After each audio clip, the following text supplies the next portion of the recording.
저와 여러분이 한 절씩 번갈아 가면서 읽도록 하겠습니다. 제가 먼저 46절을 읽습니다. 그들이 여리고에 이르렀더니 예수께서 제자들과 허다한 무리와 함께 여리고에서 나가실 때에 디메오의 아들인 맹인 거지 바디메오가 길가에 앉았다가 예수시란 말을 듣고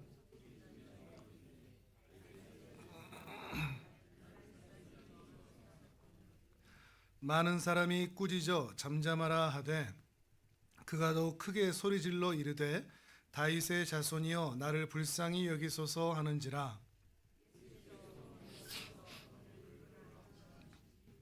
그 맹인을 부르며 이르되 안심하고 일어나라 그가 너를 부르신다 하매 맹인이 겉옷을 내버리고 뛰어 일어나 예수께 나아오거늘 예수께서 말씀하여 이르시되 내게 무엇을 하여 주기를 원하느냐.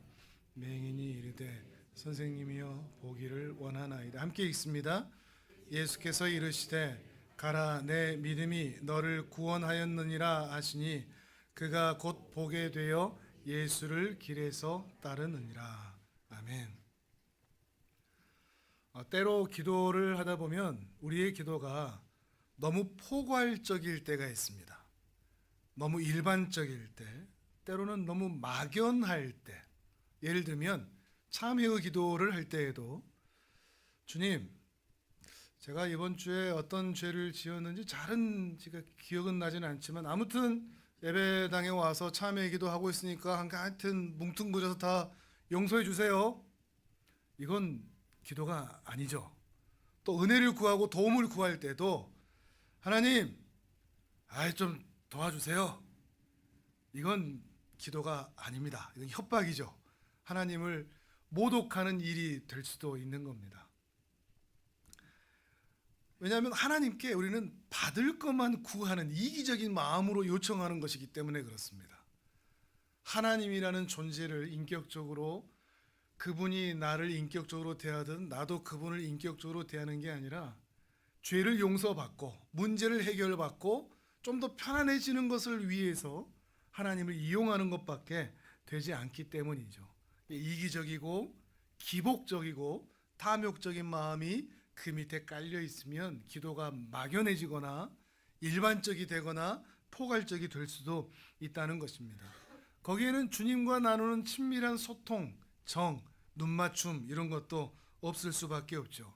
그런데 오늘 본문에 나오는 이 바디메오, 소경인 바디메오의 기도는 매우 간결하면서도 매우 훌륭한 좋은 기도라고 할 수 있습니다.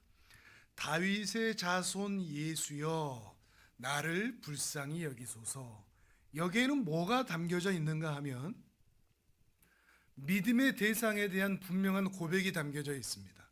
내가 누구를 어떻게 믿는지, 예수님을 그냥 믿는 게 아니라 다윗의 자손으로 약속하신, 하나님이 약속하신 그 메시아로 믿는다는 믿음의 내용과 동시에 그가 나를 불쌍히 여기시기만 한다면 나를 고치실 수 있는, 나를 사랑하시고 나에게 은혜를 베푸실 수 있는 사랑의 하나님이라는 그 믿음의 내용이 그 안에 담겨져 있기 때문이죠.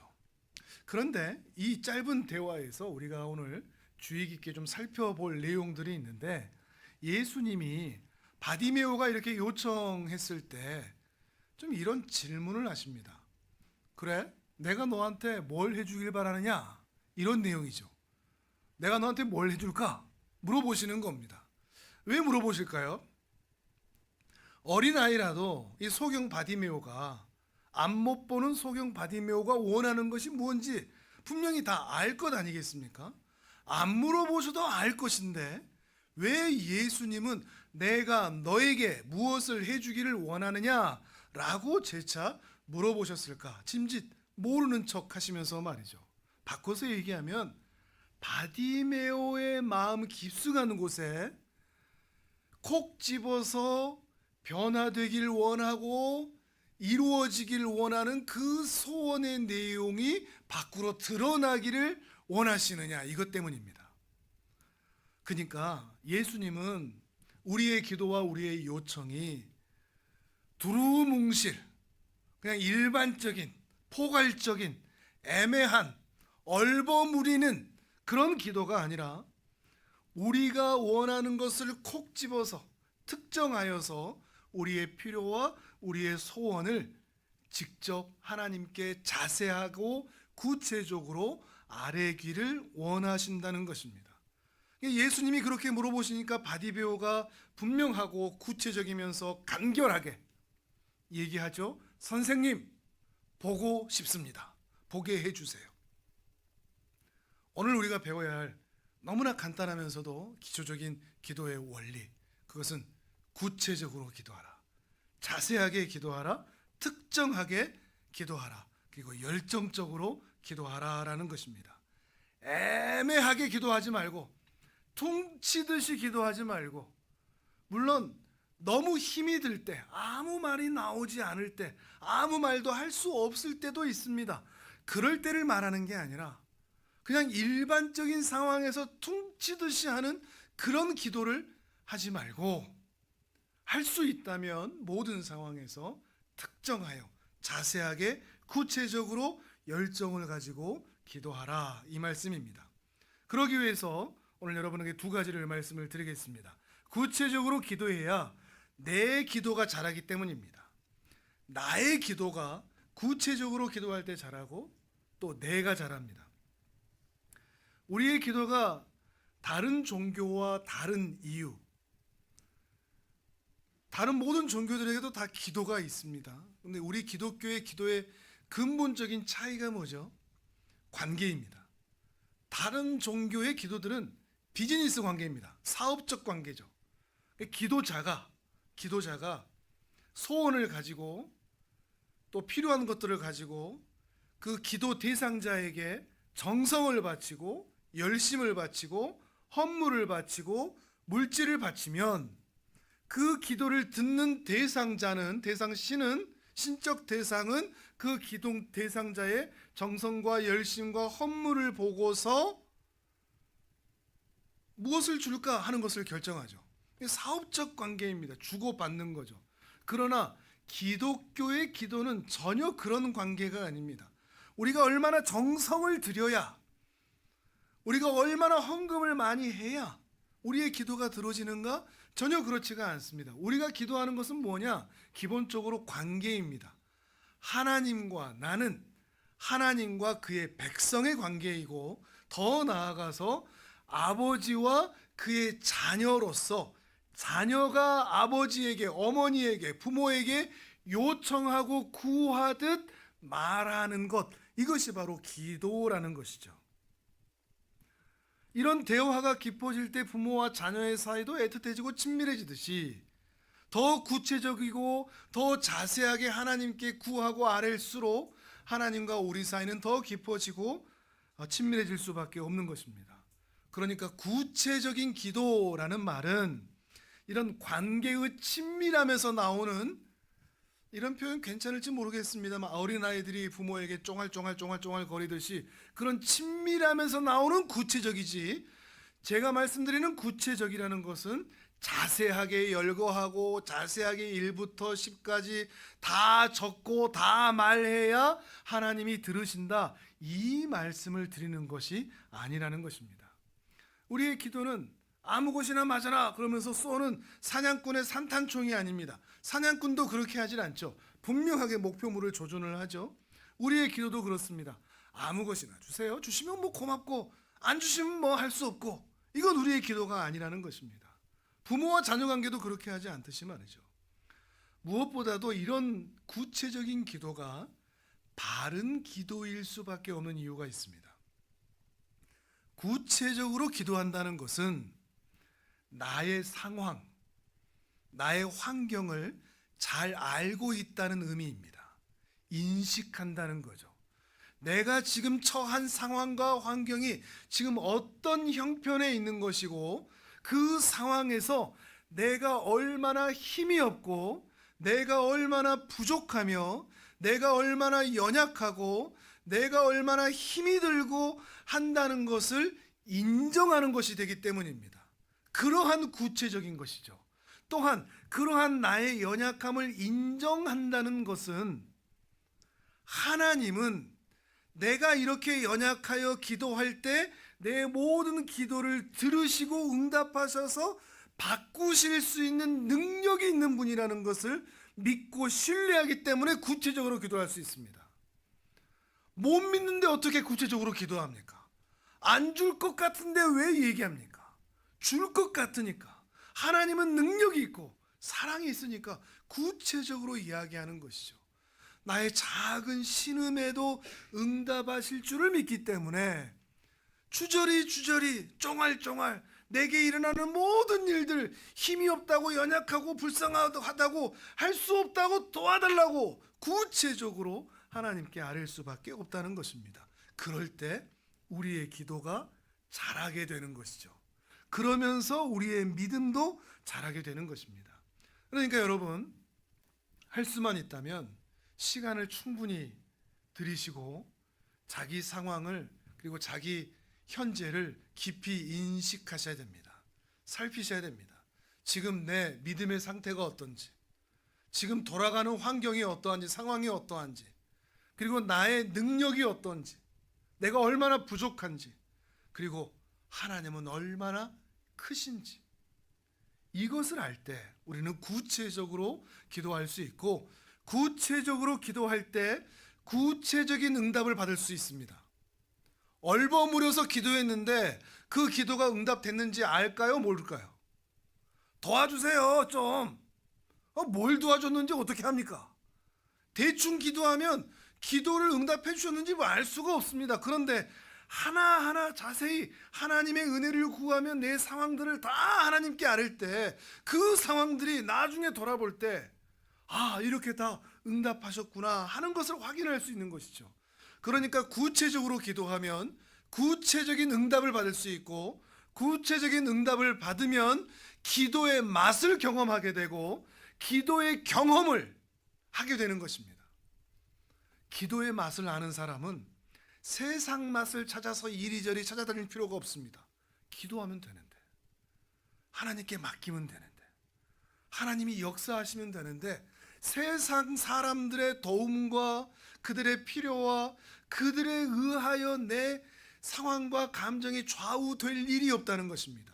기도의 맛을 알기 때문에 말이죠. 그러니 내 기도가 더 잘하게 되어 있다는 것입니다. 또한 두 번째로, 더 자세히 이번에는 본문을 볼 텐데, 구체적으로 기도해야 기도하는 내가 자라납니다. 기도하는 내가 자라납니다.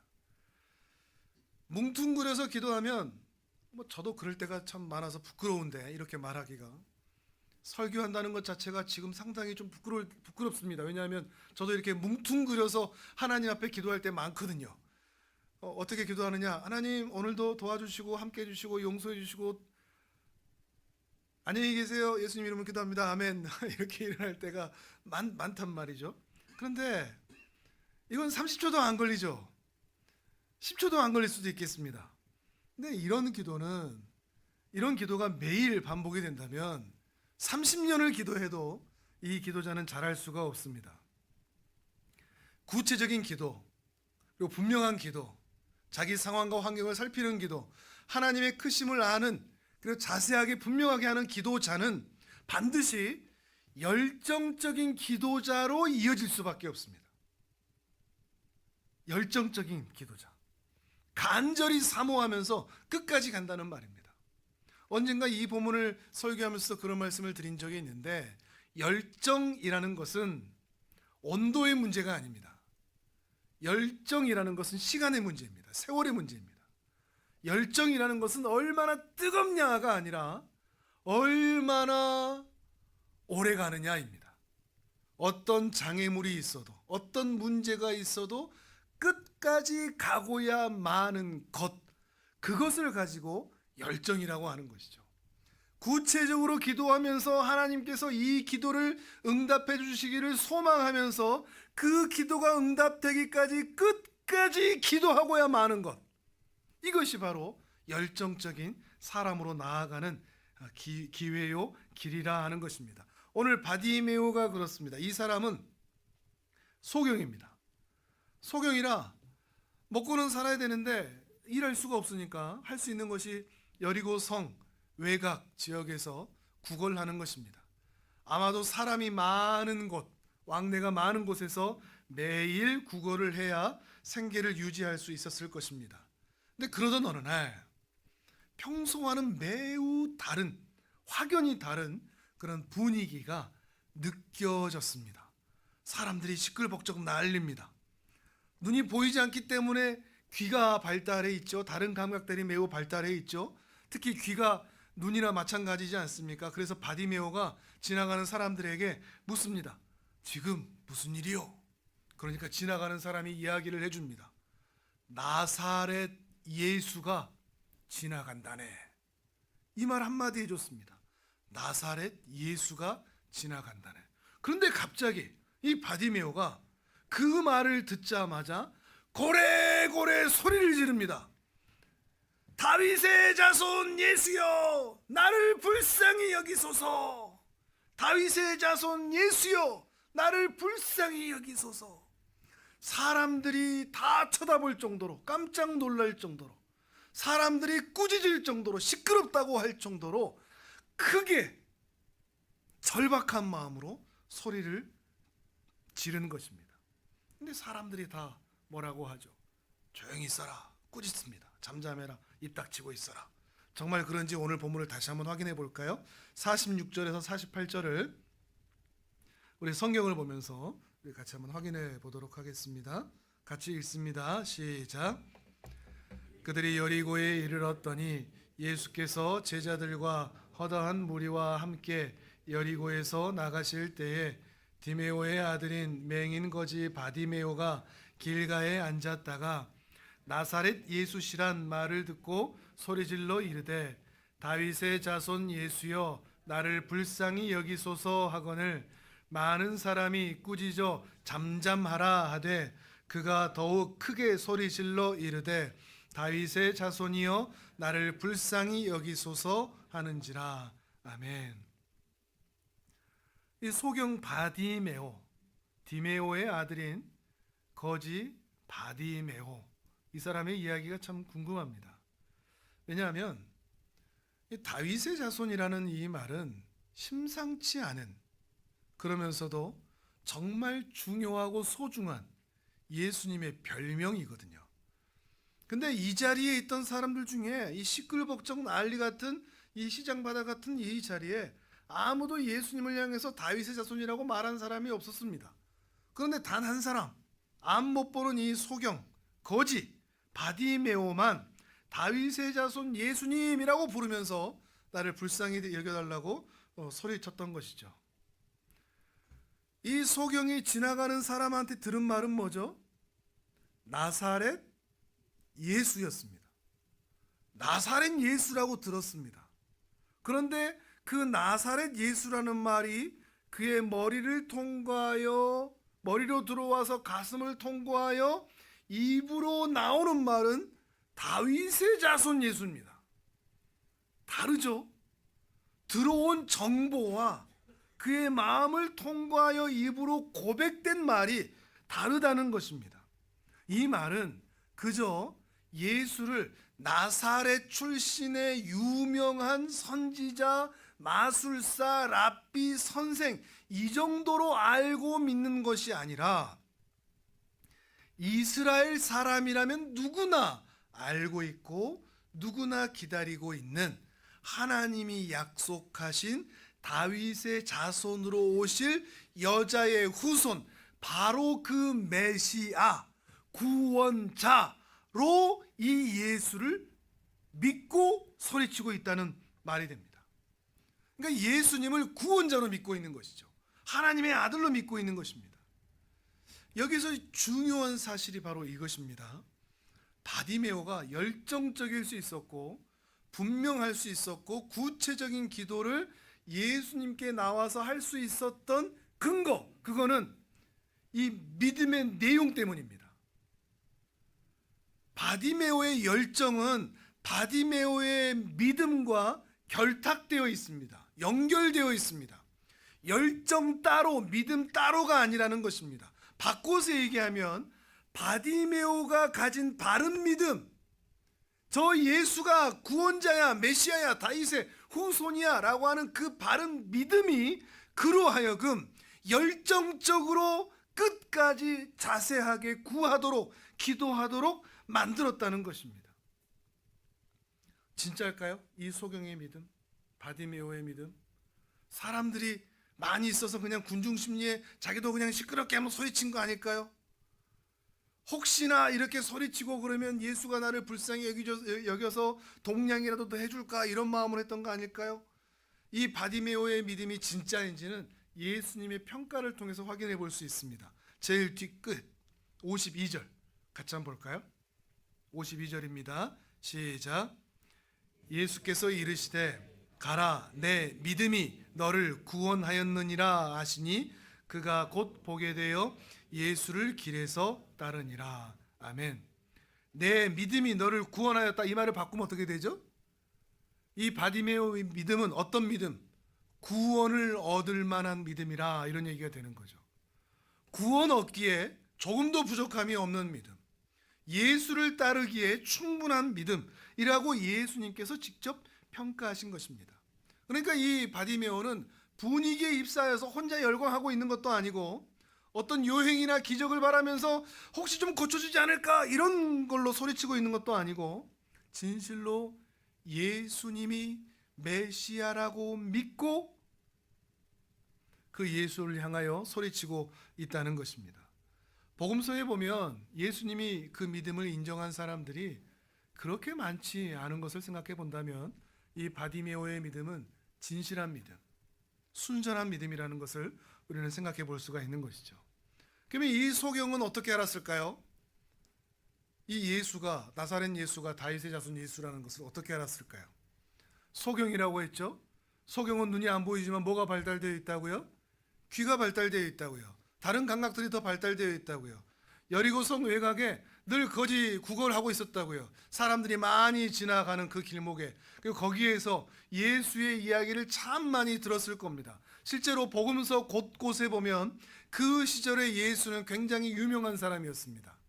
유대 지역, 베들레헴 지역, 심지어 갈릴리 지역까지, 심지어 사마리아 지역까지 예수에 대한 소문이 자자했습니다. 수많은 이적들, 놀라운 가르침들, 바리새인과 서기관들도 꼼짝하지 못하는 분명한 하나님의 말씀의 선포들, 그의 사랑하심들, 그의 이적들, 그것들로 인해서 예수의 소문이 이스라엘 전체에 가득했고 사람들이 수근수근 됐을 것입니다. 그리고 이 바디메오는 그 이야기를 수없이 들었을 것이죠. 그리고 나름대로 마음의 결정을 내렸던 것 같습니다. 오히려 다른 것 안 보이고 귀로만 들으니까 그 말씀, 예수에 대한 다른 평가, 외적 평가, 그것들이 아닌 예수가 한 일, 예수가 한 말, 그것만을 가지고 이것이 정말이라면 예수는 메시아가 틀림없다라고 결론을 내렸던 것 같습니다. 내릴 수가 있었던 것이겠죠. 오히려 다른 감각이 발달되어 있다면 그렇게 하지 못했을 수도 있습니다. 그러나 오직 듣는 것만 했기에 그 들은 것을 통해서 예수가 메시아인 것을 확인하게 되고 믿게 되고 이 예수를 나도 만나고 싶다라는 그 마음의 소망도 가지게 되었을 것입니다. 여러분은 지금 그 밝은 귀로 복음에 대해서 듣고 있습니다. 여러분도 예수님을 믿는 은혜가 있기를 바랍니다. 정말로 믿는 은혜, 다른 감각에 의하여 섞인 믿음이 아니라 하나님의 말씀, 또 선포된 말씀에 의하여 들려진 그 말씀 그대로 예수가 구원자시다라는 그 고백에 대하여 나도 그러면 바디메오처럼 이 예수 만나보고 싶다라고 하는 그 마음의 소망이 우리 안에 일어난다면 좋겠습니다. 만나서 뭐 하게요? 만나서 뭐 할 거죠? 소경은 만나서 뭐 했죠? 예수가 묻자마자 뭐라고 얘기했죠? 보고 싶습니다 그랬죠. 보고 싶다는 건 뭐죠? 단지 육체적인 눈을 뜨고 싶다 이것 차원을 떠난 이야기입니다. 물론 그것도 포함이 되죠. 그런데 보고 싶다라는 이 내용 안에는 뭐가 담겨 있죠? 자기 평생의 한입니다.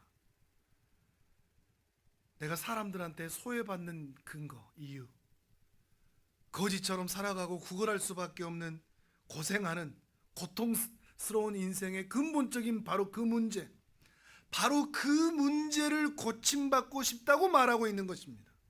그러니까 예수님을 만났을 때 예수님이 물어보시니까 지체하지 않고 보고 싶습니다 라고 얘기했던 것이죠. 단지 눈을 뜨고 싶습니다 이 얘기만이 아니라는 것입니다. 구체적으로 자기에게 다시 찾아오지 못할 수 있다는, 이 기회가 찾아오지 못할 수 있다는 그 절박함을 가지고 예수님께 마음의 소원을 분명히 말했던 것입니다. 그런데 문제가 생겼습니다.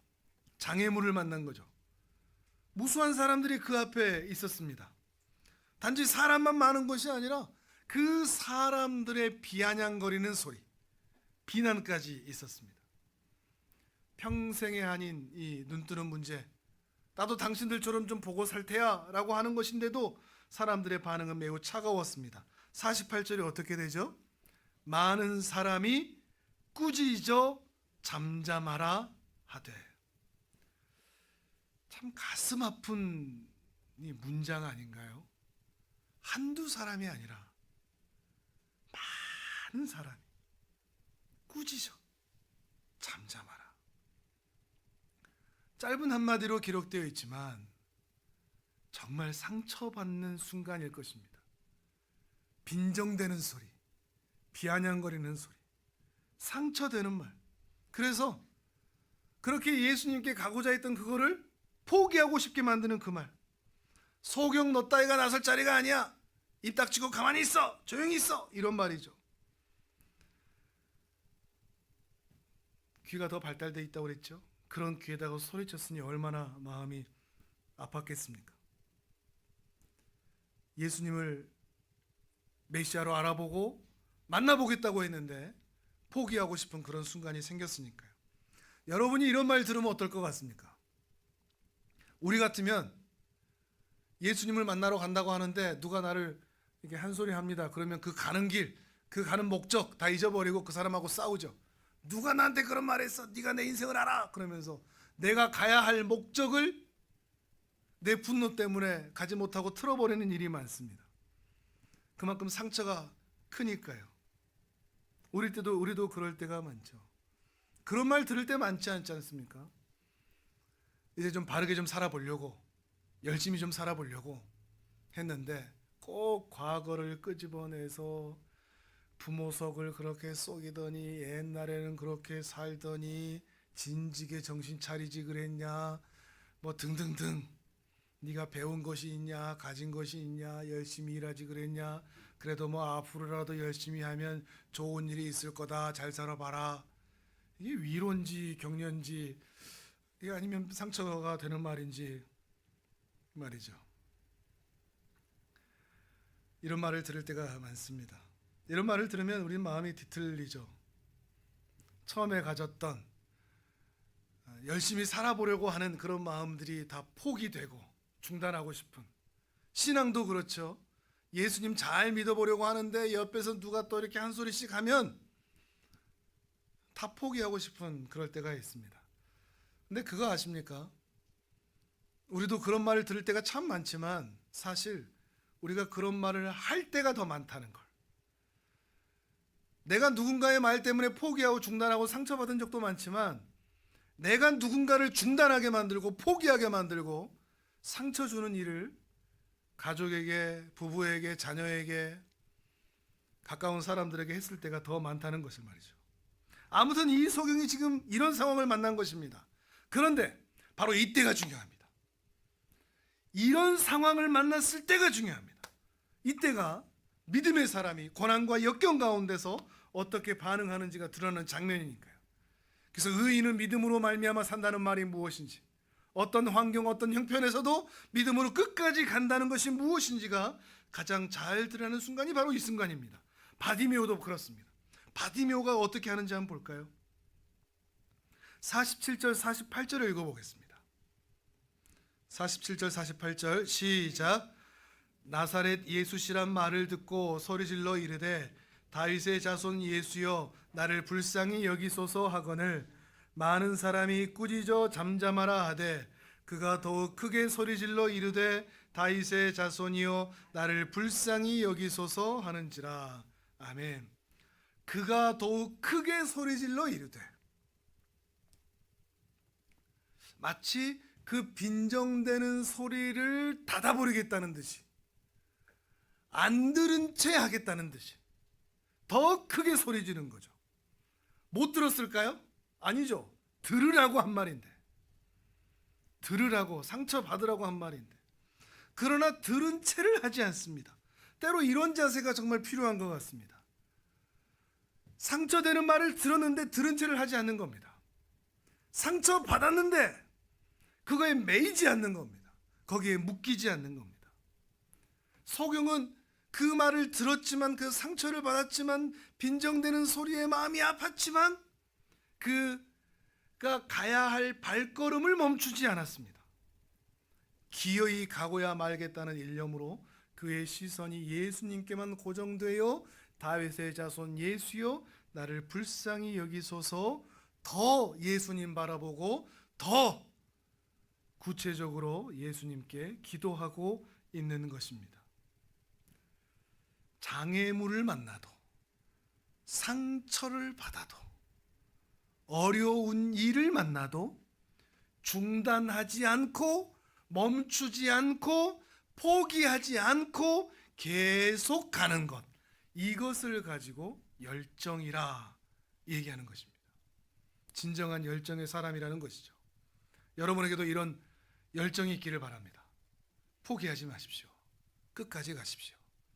사람들이 여러분의 편이 아닐 확률이 굉장히 많습니다. 환경과 상황이 여러분의 편을 들어주지 않을 확률이 굉장히 높습니다. 그러나 끝까지 여러분이 가야 할 길을 가는 은혜가 있기를 바랍니다. 그리고 드디어 소경은 모든 장애물을 건너서 예수님을 대면하게 됩니다. 예수님이 그를 데려오라고 말씀하셨거든요. 그 상황도 우리 자세히 읽어보도록 하겠습니다. 자, 이번에는 49절에서 52절 끝까지 같이 읽어보겠습니다. 49절에서 52절까지 시작. 예수께서 머물러 서서 그를 부르라 하시니 맹인을 부르며 이르되 안심하고 일어나라 그가 너를 부르신다 하매 맹인이 겉옷을 내버리고 뛰어 일어나 예수께 나아오거늘 예수께서 말씀하여 이르시되 내게 무엇을 하여 주기를 원하느냐. 맹인이 이르되 선생님이여 보기를 원하나이다. 예수께서 이르시되 가라 내 믿음이 너를 구원하였느니라 하시니 그가 곧 보게 되어 예수를 길에서 따르니라. 아멘. 모든 사람의 시선이, 그렇게 꾸짖고 비난하던 사람의 시선이 다 이제 예수님과 이 소경으로 초점이 모아지고 있죠. 그렇게 비난하던 사람들, 꾸짖던 사람들 얼마나 염치가 없을까요? 그렇게 무색하게 될 날이 반드시 옵니다. 그리고 또 어떤 사람들은 얼마나 또 부럽게 쳐다볼까요? 이렇게 적막 가운데 이제 예수님과 이 소경이 마주보고 서 있습니다. 예수님이 묻습니다. 무엇을 원하느냐? 소경이 대답합니다. 보고 싶습니다. 보는 것을 원합니다. 평생의 자기의 한, 나라는 존재에게 있어서의 근본적 문제, 태생적 문제, 육체적 한계, 심리적 제한, 내가 가지고 있는 근원적인 본질적인 문제, 바로 그것을 예수님께 아뢰고 있는 것입니다. 자기 문제와 상황을 정확하게 인식하고 있는 것이죠. 그리고 원하는 것이죠. 예수님은 나의 이러한 근본적이고 본질적인 문제를 다시 하나님께서 세상을 처음 창조하셨을 때 만드셨던 하나님의 형상으로의 회복을 이루어 주실 줄을 믿습니다. 단지 눈을 뜨는 것 자체, 기적 자체가 아니라 처음 형상으로의 회복을 의미하는 것입니다. 우리의 기도도 그런 것입니다. 우리가 정말 구해야 할 것이 바로 이런 것들입니다. 하나님의 형상으로의 회복, 심리적인 것이든 정서적인 것이든 영적인 것이든 육체적인 것이든 그것이 무엇이든지 간에 여러분의 상황을 정확하게 알아서 그것을 알아내는 것입니다. 왜냐하면 그것을 고치실 만한 능력과 사랑이 우리 주님께는 있으시니까요. 그리고 주님이 말씀하십니다. 보라, 너의 믿음이 너를 구원하였다. 놀랍지 않습니까? 내가 너를 고치더라 그러시는 게 아니라 이 소경의 믿음을 인정해 주시는 것입니다. 우리의 믿음을 인정해 주실 줄 믿습니다. 보라, 너의 믿음이 너를 구원하였느니라. 여러분이 진실로 예수님이 어떤 분인 줄 알고 그 은혜를 구한다면 여러분의 그 믿음은 여러분의 인생을 구원할 믿음이 될 줄을 믿습니다. 보게 하실 줄을 믿습니다. 새롭게 하실 줄을 믿습니다. 회복시키실 줄을 믿습니다. 근데 그게 전부가 아니었습니다. 본 것은 보너스였습니다. 52절 끝에는 뭐라고 되어 있죠? 곧 보게 되어 예수를 길에서 따르니라. 무슨 말일까요? 그 전까지는 어떤 인생? 구걸하던 인생, 뒤처지는 인생, 사람들의 도움을 받아야만 살 수 있었던 인생. 이제 앞으로의 인생은 하나님을 찬양하며 예수님과 동행하는 인생. 단지 예수님과 같은 무리에 속했다 이런 의미가 아니라 그의 존재, 그의 신분 자체가 아예 변화되었다는 것을 의미합니다. 사람들에게 끌려다니든 사람들에게 냉소받던 그런 존재가 아니라 예수를 따르며 하나님께 영광을 올려드리는 그런 인생으로의 변화가 이 바디메오에게 일어난 것입니다. 바디메오는 소문을 들었습니다. 예수의 소문. 그리고 그 소문을 듣고서 예수가 구원자일 것이다 믿었습니다. 그리고 그 구원자를 만나면 내 본질적 문제가 해결될 것이라고 기대했습니다. 그러나 그 길에는 장애물이 있었습니다. 무수한 사람들이 있었고 무수한 비난과 비아냥들이 있었습니다. 그러나 그는 포기하지 않았습니다. 끝까지 갔습니다. 예수님만 바라보고 더 소리치고 달려갔습니다. 끝까지 갔을 때 주께서는 그에게 더욱 크신 은혜를 베풀어 주셨습니다. 사랑하는 성도 여러분, 오늘도 여러분 예수의 소문, 예수의 말씀을 여러분도 들으셨습니다. 이제 여러분은 어떻게 하시겠습니까? 이 예수님을 구원자로 믿으시겠습니까? 아니면 이스라엘 나사렛 예수 그 정도의 정보로만 하시겠습니까? 그 정보가 여러분의 머리와 가슴을 통과하여 입에서 나오는 고백이 다윗의 자손 예수가 되시기를 바랍니다. 그런데 장애물을 만날 겁니다. 육체적인 장애, 환경적 장애, 상황적 장애, 정서적 장애, 사람으로 인한 장애, 말로 인한 장애. 어떻게 하시겠습니까? 포기하시겠습니까? 중단하시겠습니까? 아니면 끝까지 가보시겠습니까? 끝까지 가는 은혜가 있기를 바랍니다. 그리고 그때 구하십시오. 하나님, 저에게 이런 문제가 있으니 고쳐 주십시오. 그리고 여러분에게 주님께서 반드시 은혜 베풀어 주실 줄을 믿습니다. 곧 보게 되어 예수를 길에서 따르니라. 이 주님과 평생을 동행하며 걸어가시는 열정의 사람들, 끝까지 걸어가시는 사람들 되시기를 주님의 이름으로 축복합니다.